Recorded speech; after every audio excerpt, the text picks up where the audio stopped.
We are 20 days into the Russian-Ukraine war, and Brookings' Michael O'Hanlon says that it is time to put a serious peace plan together that centers on Ukrainian neutrality. Joining us right now to talk about what this means is Michael O'Hanlon. He's a Brookings Institution Senior Fellow in Foreign Policy. Michael, I understand the desire to try and get to a point where we can stop the shooting and maybe get to a better place. But I have to say, watching what's happened overnight with Russia sending missiles landing 20 miles away from the Polish border doesn't give you a whole lot of hope that there are any good potential options on the table. Well, Becky, you're right to be skeptical, of course. But if you look at the other side of why Russia carried out that attack, Russia is aware that it's not winning this war. And it's also aware that the weapons that we're successfully sending into Ukraine, despite the controversy as to whether to send fighter jets, are having a huge battlefield impact. And so what this means is there is the possibility that Vladimir Putin is realizing that he's bitten off more than he can chew here.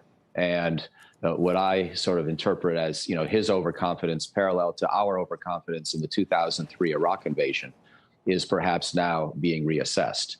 And the question would be, what is Russia's minimal standard for success here, or minimal objective that it would be willing perhaps to obtain and then rethink everything else in order to reduce the incredible Western economic pressure that's being brought to bear, much more, I think, than Putin anticipated, as well as the battlefield performance of Ukrainian resistance. So you're right. We can't know this for sure. But, if Putin has any kind of sanity about him, which I think he does at some level, then he is going to have to recognize that guaranteeing Ukrainian neutrality is perhaps an acceptable outcome if he can also get his economy back and prevent a huge military quagmire.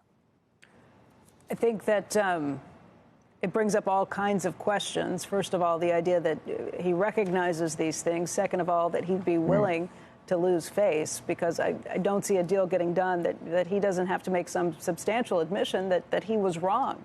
And, Steve Leisman's here. He brought up the excellent point earlier today.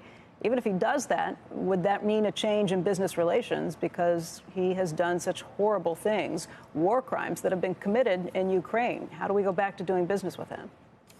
Well, that latter question's tough, but I'm not sure Putin needs us to welcome him at G7 meetings. I think if he has the sanctions lifted on his country, he can probably get by without some of the trappings of previous recognition that he enjoyed. In terms of what he would accept. Again, I don't know, but I do sense that this is a person who's staring ahead at many months or years of Ukrainian military resistance, when he's already got an economy that was flat the last decade prior to this invasion, and that now is being sanctioned in a way that's really unprecedented for any major economy on earth. So you put all that together, and it's just got to be a potential moment of rethinking. Now, you talk about how he would have to acknowledge that he's wrong. Well, maybe you and I would say that. He doesn't have to say that. He doesn't have to say that to his own people. We know he's the master of disinformation, not only towards us, but towards his own Russian voters and citizens. And he could still claim that this was the great accomplishment that prevented NATO from continuing its eastward march. So he would find a way to trumpet this, I think.